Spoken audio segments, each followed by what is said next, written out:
جعفر علیہ السلام ثلاث درجات وثلاث کفارات وثلاث موبقات۔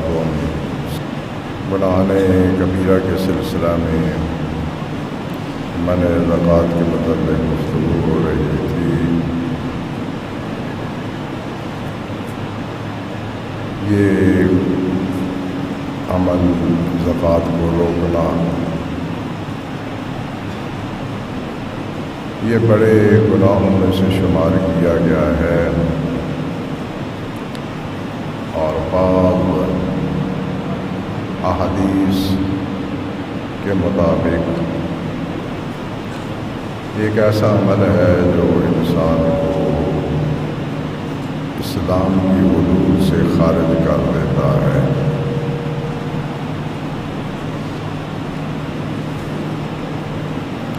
حدیث مبارک جس کو تلاوت کیا گیا ہے، اس میں حضرت باقر علیہ السلام نے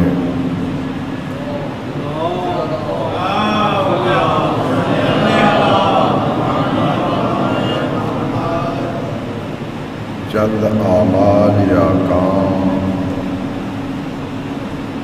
بیان فرمائے ہیں، لیکن ان کاموں کی حیثیت مختلف ہے۔ یعنی کچھ کام ہیں جو صرف انسان کے درجات میں بلندی کا باعث بنتے ہیں، درجہ، اور کچھ کام ہیں جو انسان کی ہلاکت کا سبب بنتے ہیں، اور کچھ کام ہیں جو انسان کے لیے نجات کا باعث بنتے ہیں۔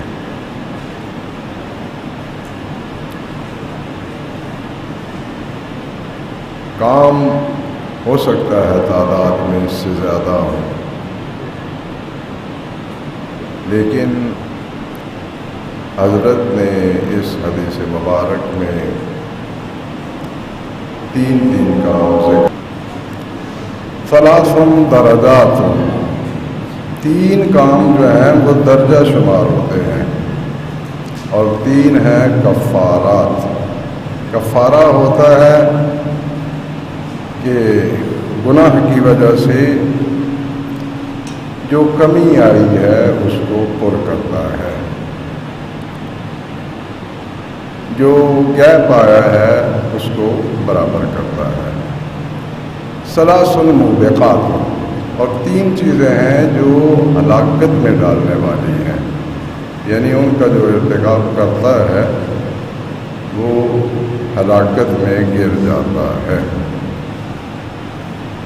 پھر حضرت نے ان کی تفصیلات بتائیں، تین ہیں نجات دہندہ۔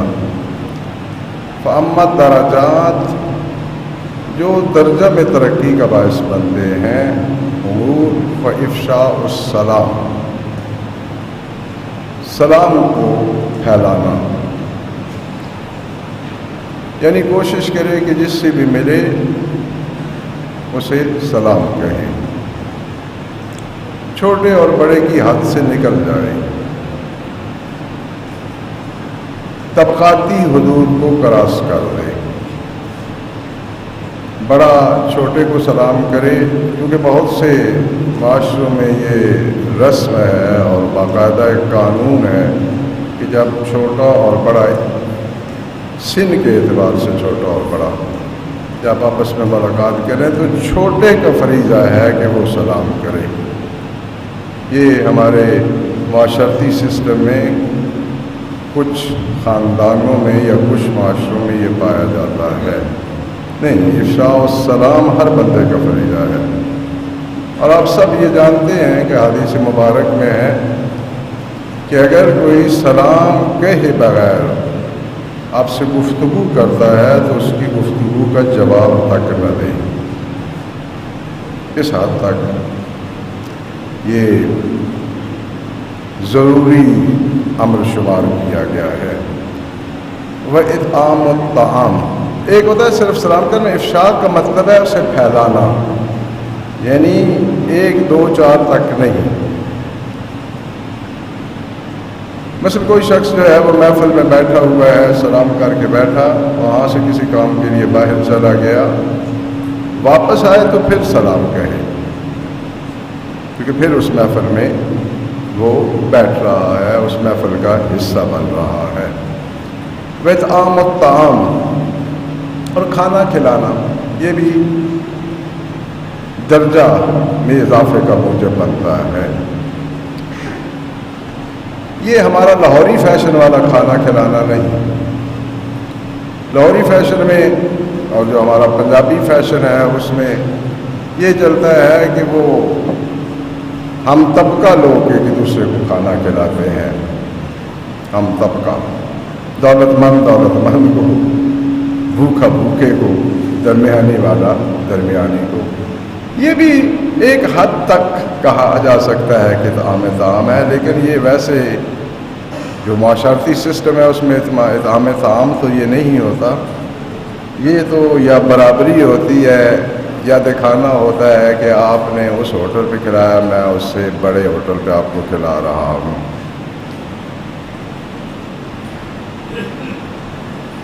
جو کم آمدن والا طبقہ ہے انہیں کھلانا، جن کے لیے کھانا تیار کرنا، کھانے تک رسائی پیدا کرنا وہ کافی مشکل کام ہوتا ہے۔ اور الحمدللہ جس طرح پاکستان ترقی کر رہا ہے، اب یہ تعداد بڑھتی جا رہی ہے کہ جن کو کھانا کھلانے سے اطعام طعام متحقق ہو جائے گا۔ وَالصَّلَاةُ بِاللَّيْلِ وَالنَّاسُ نِيَامٌ، اور رات کو نماز پڑھنا جب لوگ سوئے ہوئے ہوں، یعنی ایسے اوقات میں ظاہر ہے اس وقت کو واجب نماز تو نہیں پڑھی جا سکتی، مستحب نمازیں ہی ہیں، جن میں سے نماز شب ہے، وہ بھی ایک مستحب نماز ہے ہمارے لیے، عام مکلفین کے لیے۔ تو یہ 3 کام ہیں جو انسان کے درجات میں ترقی کا باعث بنتے ہیں۔ اور فرمایا کہ 3 ہیں جو کفارے شمار ہوتے ہیں، یعنی جن سے انسان کے عمل میں جو کمزوریاں ہوتی ہیں، ان کی وجہ سے جو کمیاں آئی ہوتی ہیں اس کمی کو وہ دور کرتے ہیں۔ کفارہ، کفرہ جس سے لفظ کفر ہے، اور کافر، کفار، یہ الفاظ جتنے بھی نکلے ہوئے ہیں یہ کاف فے رے سے نکلے ہیں، یہ اس کا مادہ ہے۔ بنیادی طور پہ عربی میں کفرہ جو ہے یہ چھپانے کے لیے واضح ہوا تھا، بنیادی اس کا جو مفہوم ہے چھپانا، پھر یہ اس طرف چلتا گیا، کیونکہ جو کافر ہوتا ہے وہ فطرت کو چھپاتا ہے، وہ انکار کے معنی میں پھر استعمال ہوتا ہے، کفر انکار کے معنی میں، وہ انکار میں بھی ایک حقیقت کو چھپا رہا ہوتا ہے، تو وہ یعنی وہ جو اس کا ابتدائی وضعی معنی ہے، یہ عربوں کی لغت کی بڑی خصوصیت ہے کہ وہ ابتدائی جو اس کا وضعی معنی ہوتا ہے، آئندہ جو بھی کلمے کا استعمال ہوگا اس میں اس کو مد نظر رکھا جائے گا۔ جس طرح کہ جیم نون نون، جس سے لفظ جن ہے، جس سے لفظ جنت ہے، جس سے لفظ جنون ہے، تو وہ بھی ہوتا ہے چھپانا۔ جنت کیونکہ وہ سبزہ جو ہے زمین کو اس نے چھپایا ہوا ہوتا ہے، تو وہ باغ کو اس لیے وہ کہتے ہیں۔ جنون جو ہے وہ مرض ہے جو انسان کے عقل کو چھپا لیتی ہے۔ تو یہ عربوں کا بہرحال الفاظ کا ایک سلیقہ ہے، وہ اس ابتدائی جو اس کا معنی ہوتا ہے اس کو مد نظر رکھ کے آئندہ کے فرعی استعمالات جو ہیں وہ کرتے ہیں۔ ان کفارات میں سے اسباغ الوضو فی الصبرات، کہ پر طریقے سے وضو کرنا، یعنی ایسا نہیں کہ برائے نام جو ہے وہ پانی جو ہے وہ پہنچایا جائے۔ اس کا یہ مطلب نہیں ہے کہ پانی آپ زیادہ انڈے لیں، پر طریقے سے وضو کرنا، یعنی وضو جو کے لیے پانی پہنچا رہے ہیں، عربی میں وضو اس پانی کو کہا جاتا ہے جس سے وضو کیا جاتا ہے، اور یہ جو ہم عمل کرتے ہیں اسے وضو کہا جاتا ہے۔ ہمارے ہاں جو لکھنوی لہجہ ہے اس میں وضو کو وضو کہا جاتا ہے، اور عربی میں وضو کہا جاتا ہے جس پانی سے آپ وضو کر رہے ہیں۔ پورے طریقے سے وضو کرنا، وہ بھی ٹھنڈی صبحوں میں، صبرات یعنی ٹھنڈی صبح۔ یہ سردیوں میں جب انسان نیند سے بیدار ہوتا ہے تو اب بستر کی گرمی سے فوراً نکلا ہے، اور اس زمانے میں چونکہ سب ٹینکیاں وہ چھت پہ ہوتی ہیں، انہوں نے رات کا مقابلہ کیا ہوتا ہے، اور پھر وہ لوہے کے پائپ میں پانی جو کھڑا ہوتا ہے اس نے کافی ٹھنڈک لی ہوتی ہے۔ اس حالت میں وہ جو اسباغ وضو ہے نا، وہ تھوڑا سا پرابلم والا مسئلہ ہوتا ہے۔ انسان بڑا، جیسے کڑوی دوائی انسان کھاتا ہے نا، تو وہ ایک قطرہ بھی ضرورت سے زیادہ اندر نہیں جانے دیتا، اور اگر چمچ زیادہ بھری جائے تو کہتا ہے اتنی زیادہ، تو اس وقت بندہ اس کیفیت میں ہوتا ہے کہ وہ پانی بس اتنا ہی بدن پہ لگنے دے جتنے سے اس کا کام چل سکے۔ تو فرمایا کہ اسباغ وضو ایسی حالت میں یہ انسان کا کفارہ شمار ہوتا ہے۔ والمسح باللیل والنہار الی الصلوات، اور دن اور رات میں نماز کی طرف چل کے جانا، والمحافظہ علی الجماعات، اور نماز جماعت پر محافظت کرنا، دائمی طور پہ کوشش کرنا کہ نماز جو ہے وہ نماز جماعت ہی پڑھی جائے۔ اور تیسرا تین چیزیں جو موبقات ہیں، ہلاکت میں ڈالنے والی ہیں، یہ بہت خطرناک چیزیں ہیں۔ فرمایا کہ اما الثلاث الموبقات فشوح مطاع، ایسی کنجوسی ایک خصلت ہے شوح، جس کی پیروی کی جائے۔ کنجوسی تو ہر شخص کے ذہن میں ہوتی ہے، انسان کے جو روحانی تقاضے ہیں، خصلتیں ہیں، اس کے کمالات ہیں، جو اس میں یہ چیز بھی پائی جاتی ہے، لیکن اسے کہاں پہ استعمال کرنا ہے؟ جس طرح غصہ ایک فطری چیز ہے، یہ کوئی نہیں کہہ سکتا کہ مجھے غصہ نہیں آتا، اگر نہیں اسے غصہ آتا تو اس کا مطلب ہے مریض ہے۔ لیکن غصے کو کہاں استعمال کرنا ہے، یہ میرا اور آپ کا مسئلہ ہے، اور میرے اور آپ کے اختیار کا مسئلہ ہے۔ جیسا کہ راضی ہونا، ناراضگی، یہ بھی اسی طرح ہے، ایک ایسا عمل ہے جو ہر انسان کے پاس ہے، کہاں اسے استعمال کرنا ہے، کہاں استعمال نہیں کرنا۔ کچھ موارد ہیں جن کی تشخیص شریعت دیتی ہے، اور کچھ موارد ہیں جس کی تشخیص ہمارا عقل اور شعور اور ہمارا تجربہ دیتا ہے۔ لیکن ظاہر ہے کہ شرعی موارد کو کراس نہیں کیا جا سکتا۔ ان میں سے ایک جو ہلاکت کا باعث بنتے ہیں، ان میں سے ایک کنجوسی ہے جس کی پیروی کی جاتی ہو، یعنی کنجوسی کے احکام کو اپنے پہ لاگو کرتا ہو۔ وہوا متبع، اور خواہش جس کی پیروی کی جائے۔ خواہشات سے تو انسان خالی نہیں رہ سکتا، لیکن خواہش اس وقت خطرناک ہوتی ہے جب انسان اس کو عملی جامہ پہنانے کے درپے ہوتا ہے۔ ہر دیگر اس قدرتی طاقت کی طرح اس میں بھی جو خواہش ہوتی ہے، اس میں اچھائی اور برائی ہوتی ہے، اور یہ بھی ہوتا ہے کہ ہر بندے کو اپنی خواہش تو بہت اچھی لگتی ہے، دوسرے کی خواہش جو ہے وہ بری لگتی ہے۔ یہ صرف خواہش کی نسبت نہیں ہے، ہر عمل کی نسبت انسان کا یہی رویہ ہے کہ اپنے عمل کو، وہی کام خود کر رہا ہو تو بہت اچھا اور دوسرا کر رہا ہو تو بہت برا۔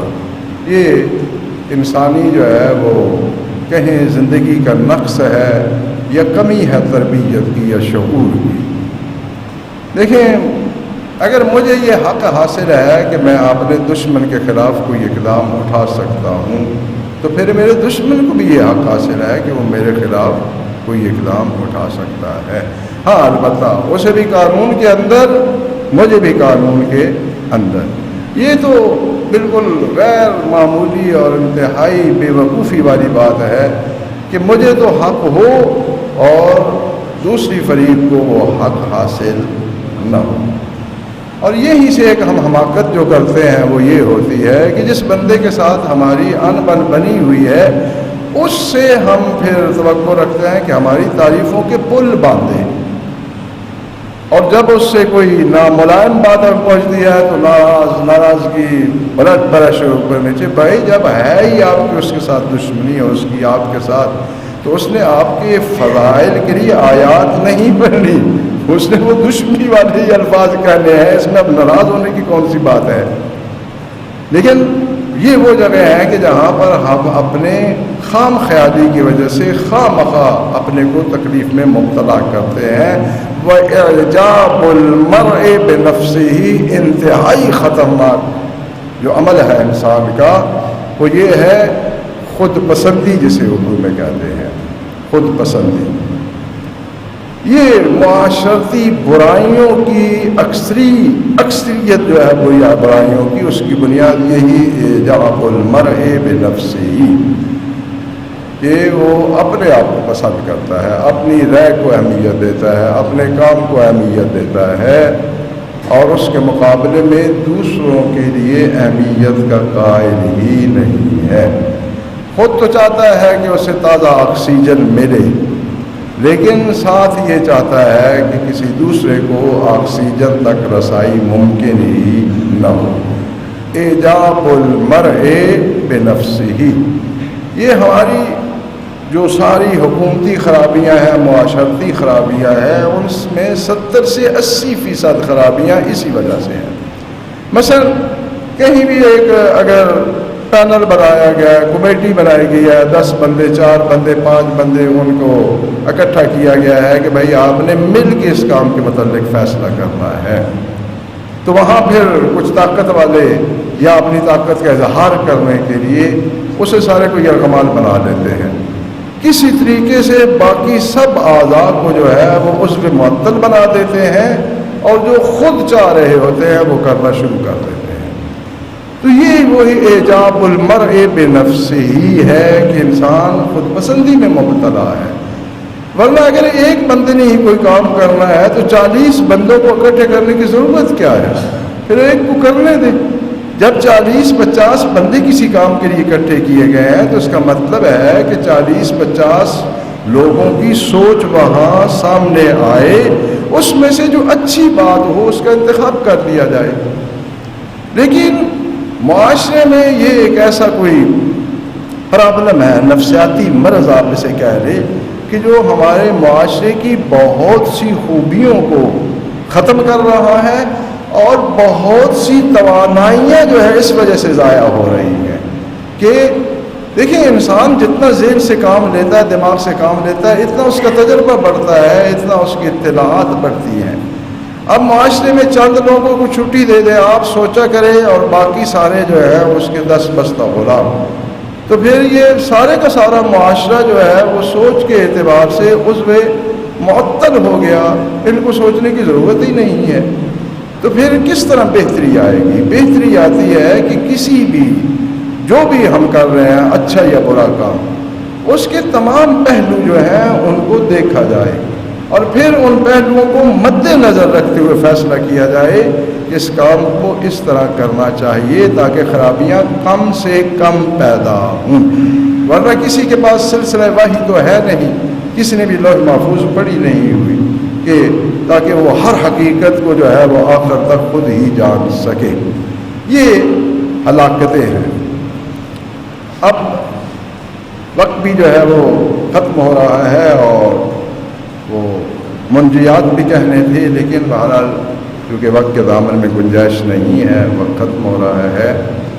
صرف 1.5-2 منٹ کی گزارش ہے کہ جو ہمارا یہ معاشرہ ہے لا قانونیت والا معاشرہ، یہاں قانون نامی اخلاق نامی چیز جو ہے، اگر آپ کسی سے اخلاق سے پیش آتے ہیں وہ سمجھتا ہے کہ یہ بندہ کمزور ہے، اسے جتنا دبانا چاہے دبا لیں. اور قانون جو ہے وہ صرف ان لوگوں کا ساتھ دیتا ہے جو قانون کو استعمال کر سکتے اپنے زور سے، ورنہ قانون نامی یہاں کوئی چیز نہیں ہے. ہمیشہ 6 مہینے سال کے بعد یہ ڈرامہ کیا جاتا ہے کہ جو اسلام اور مذہب کے مقدسات ہیں ان کی توہین کی جاتی ہے، اور دھڑلے سے پھر اس پہ اصرار بھی کیا جاتا ہے. جیسا کہ آج کل کوئی صاحب ہیں جنہوں نے اپنی خباثت کا اظہار کیا ہے، ایک دفعہ سے تسلی نہیں ہوئی تو مسلسل ویڈیو بنا کے سنا ہے. میں تو چونکہ اتنی ہمت نہیں رکھتا اس کے صرف کے الفاظ یا ایسے لوگوں کی بات سن سکوں، کیونکہ میں تھوڑا ان مسائل میں متعصب ہوں. میں جن کو برا سمجھتا ہوں تاریخ میں نے کبھی ان کے حالات زندگی نہیں پڑھے ہیں. جنہیں مجھے میرے مذہب نے نفرت سکھائی ہے، میں ان کا نام بھی نہیں سن سکتا، نہ کبھی تاریخ میں نے ان کے متعلق کبھی کچھ دیکھا ہے. میں کیوں اپنا وقت ضائع کروں ایسے خبیث لوگوں کے حالات پڑھنے میں. ہاں، ان کے متعلق کتابیں دیکھتا ہوں جب کوئی حوالہ دینا ہو تو پھر چارہ نہیں ہے نا، پھر تو دیکھنی پڑتی ہے. تو یہ ہر 6 مہینے سال کے بعد ڈرامہ کیا جاتا ہے، اور اس سے معمولی سے اور الفاظ ایسے ہوتے ہیں جو کسی شخص کے متعلق ہوتے ہیں یا کسی ادارے کے متعلق ہوتے ہیں، لوگوں کی نسلوں کو سبق سکھا دیا جاتا ہے. اور جب ایسا کوئی آتا ہے نہ کوئی اس پہ اقدام کرنے کے لیے تیار ہوتا ہے. مثلا FIR کٹ چکی ہے، سنا ہے، لیکن کوئی اقدام نہیں ہو رہا. میری گزارش یہ ہے کہ یہ جب تک مجرم جو ہے اسے اپنے کام کا انجام نہ دکھایا جائے اس وقت تک کبھی بھی وہ اس جرم سے تائب نہیں ہوتا. تو جو اس کا قانونی سلسلہ ہے کہ وہ کر رہا ہے، یہ کر رہا ہے، بہت سے یہ واقعات ہوتے ہیں. جاتے ہیں مجلس میں شرکیہ جملہ سن کے نعرہ لگا کے باہر آ کے کہتے ہیں وہ جی فلاں تو شرک بول رہا تھا. تو میں پوچھتا ہوں کہ یار میرا تو مذہب ہے، آپ کی کوئی اس سے تعلق نہیں ہے. میرا تو امام ہے، آپ جب یہ بات سن رہے ہیں تو آپ کا کیا امام نہیں ہے؟ ہر بندے کا فریضہ ہے. میں یہ نہیں کہہ رہا کہ کلاشن کوف اٹھائیں اور فائرنگ شروع کر دیں. جتنا وہ کر سکتا ہے، جو کر سکتا ہے، جو اس کے امکان میں ہے اسے کرنا چاہیے، تاکہ کچھ لوگ ایسے بھی ہوں گے کہ جن کی وہ کی ہوئی فعالیت یا کیا ہوا کام نتیجہ خیز ہو سکتا ہے. لیکن جب سب کرتے ہیں تو وہ سب کی آواز میں بھی ایک جو ہے وہ اتنی طاقت آ جاتی ہے کہ بہت سے وہ لوگ جو اسے غفلت کر رہے ہوتے ہیں ان کی بھی نیند ختم ہو جاتی ہے اور کوئی نہ کوئی اقدام اٹھانے پر مجبور ہو جاتے ہیں. بارگاہ رب العزت میں مسررانہ دعا ہے